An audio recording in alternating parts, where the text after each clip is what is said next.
بسم اللہ الرحمن الرحیم۔ السلام علیکم ویورز، جب قریش نے نبی اکرم صلی اللہ علیہ وآلہ وسلم کے قتل کی مجرمانہ قرارداد کو منظور کر دیا تو حضرت جبرائیل علیہ السلام اپنے رب کی وحی لے کر آپ صلی اللہ علیہ وآلہ وسلم کی خدمت میں حاضر ہوئے اور آپ صلی اللہ علیہ وآلہ وسلم کو قریش کی سازش سے آگاہ کرتے ہوئے بتلایا کہ اللہ تعالیٰ نے آپ کو یہاں سے روانگی کی اجازت دے دی ہے، اور یہ کہتے ہوئے ہجرت کے وقت کا تعین بھی فرما دیا کہ آپ یہ رات اپنے اس بستر پر نہ گزاریں جس پر اب تک گزارا کرتے تھے۔ اس اطلاع کے بعد نبی اکرم صلی اللہ علیہ وآلہ وسلم ٹھیک دوپہر کے وقت حضرت ابو بکر رضی اللہ تعالیٰ عنہ کے گھر تشریف لے گئے تاکہ ان کے ساتھ ہجرت کے سارے پروگرام اور مرحلے طے فرما لیں۔ حضرت عائشہ رضی اللہ تعالیٰ عنہ کا بیان ہے کہ ٹھیک دوپہر کے وقت ہم لوگ حضرت ابو بکر کے مکان میں بیٹھے تھے کہ کسی کہنے والے نے حضرت ابو بکر رضی اللہ تعالیٰ عنہ سے کہا، یہ رسول اللہ صلی اللہ علیہ وآلہ وسلم سر ڈھانک کے تشریف لا رہے ہیں۔ یہ ایسا وقت تھا جس میں آپ تشریف نہیں لایا کرتے تھے۔ حضرت ابو بکر نے کہا، میرے ماں باپ آپ پر قربان، آپ اس وقت کسی اہم معاملے ہی کی وجہ سے تشریف لائے ہوں گے۔ حضرت عائشہ رضی اللہ تعالیٰ عنہما فرماتی ہیں کہ رسول اللہ تشریف لائے، اجازت طلب کی، آپ کو اجازت دی گئی اور آپ صلی اللہ علیہ وآلہ وسلم اندر داخل ہوئے۔ پھر حضرت ابو بکر رضی اللہ تعالیٰ عنہ سے فرمایا، تمہارے پاس جو لوگ ہیں انہیں جانے دو، مجھے تم سے بات کرنی ہے۔ حضرت ابو بکر نے فرمایا، بس آپ کے اہل خانہ ہی ہیں، آپ صلی اللہ علیہ وآلہ وسلم پہ میرے ماں باپ فدا ہوئے اللہ کے رسول۔ اس کے بعد آپ نے فرمایا، اچھا تو مجھے روانگی کی اجازت مل چکی ہے۔ حضرت ابو بکر نے کہا، ساتھ اے اللہ کے رسول۔ رسول اکرم صلی اللہ علیہ وآلہ وسلم نے فرمایا، ہاں آپ بھی میرے ساتھ ہیں۔ اس کے بعد ہجرت کا پروگرام طے کر کے رسول اللہ اپنے گھر واپس تشریف لائے اور رات کی آمد کا انتظار کرنے لگے۔ ادھر قریش کے اکابر مجرمین نے اپنا سارا دن مکے کی پارلیمان دارالندوا کی پہلے پہر کی طے کردہ قرارداد کے نفاذ کی تیاری میں گزارا، اور اس مقصد کے لیے ان اکابر مجرمین میں سے 11 سردار منتخب ہوئے، جن میں ابو جہل، ابو لہب اور ابی بھی موجود تھا۔ ابن اسحاق کا بیان ہے کہ جب رات زیادہ تاریک ہو گئی تو یہ لوگ ہاتھ لگا کر نبی اکرم صلی اللہ علیہ وآلہ وسلم کے دروازے پر بیٹھ گئے کہ آپ سو جائیں تو یہ لوگ آپ پر ٹوٹ پڑیں۔ ان لوگوں کو پورا وثوق اور پختہ یقین تھا کہ ان کی یہ ناپاک سازش کامیاب ہو کر رہے گی، یہاں تک کہ ابو جہل نے بڑے متکبرانہ اور پرغرور انداز میں مذاق و استہزاء کرتے ہوئے اپنے گھیرا ڈالنے والے ساتھیوں سے کہا، محمد کہتا ہے کہ اگر تم لوگ اس کے دین میں داخل ہو کر اس کی پیروی کرو گے تو عرب و عجم کے بادشاہ بن جاؤ گے، پھر مرنے کے بعد اٹھائے جاؤ گے تو تمہارے لیے اردن کے باغات جیسی جنتیں ہوں گی، اور اگر تم نے ایسا نہ کیا تو ان کی طرف سے تمہارے اندر ذبح کے واقعات پیش آئیں گے، پھر تم مرنے کے بعد اٹھائے جاؤ گے اور تمہارے لیے آگ ہوگی جس میں تم ہمیشہ جلائے جاؤ گے۔ بہرحال اس سازش کے نفاذ کے لیے آدھی رات کے بعد کا وقت مقرر تھا، اس لیے یہ لوگ جاگ کر رات گزار رہے تھے اور وقت مقررہ کے منتظر تھے، لیکن اللہ اپنے کام پر غالب ہے، اس کے ہاتھ میں آسمانوں اور زمین کی بادشاہت ہے، وہ جو چاہتا ہے کرتا ہے، جسے بچانا چاہے کوئی اس کا بال بیکا نہیں کر سکتا، اور جسے پکڑنا چاہے کوئی اس کو بچا نہیں سکتا۔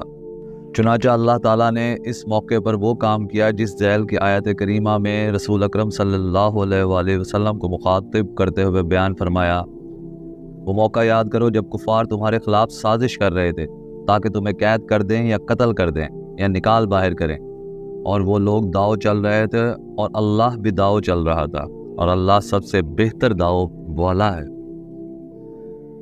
بہرحال قریش اپنے پلان کے نفاذ کی انتہائی تیاری کے باوجود فاش ناکامی سے دوچار ہوئے۔ چنانچہ اس نازک ترین لمحے میں رسول اللہ نے حضرت علی رضی اللہ تعالیٰ عنہ سے فرمایا، تم میرے بستر پر لیٹ جاؤ اور میری سبز حضرمی چادر اوڑھ کر سوئے رہو، تمہیں ان کے ہاتھوں کوئی گزند نہیں پہنچے گا۔ رسول اللہ یہی چادر اوڑھ کر سویا کرتے تھے۔ اس کے بعد رسول اللہ صلی اللہ علیہ وآلہ وسلم باہر تشریف لے آئے، مشرکین کی صفیں چیری اور ایک مٹھی سنگریزوں والی مٹی لے کر ان کے سروں پر ڈالی، لیکن اللہ نے ان کی نگاہیں پکڑ لی اور وہ آپ صلی اللہ علیہ وآلہ وسلم کو دیکھ نہ سکے۔ اس وقت آپ صلی اللہ علیہ وآلہ وسلم قرآن پاک کی یہ تلاوت فرما رہے تھے، ہم نے ان کے آگے رکاوٹ کھڑی کر دی اور ان کے پیچھے رکاوٹ کھڑی کر دی، بس ہم نے انہیں ڈھانک لیا ہے اور وہ دیکھ نہیں رہے ہیں۔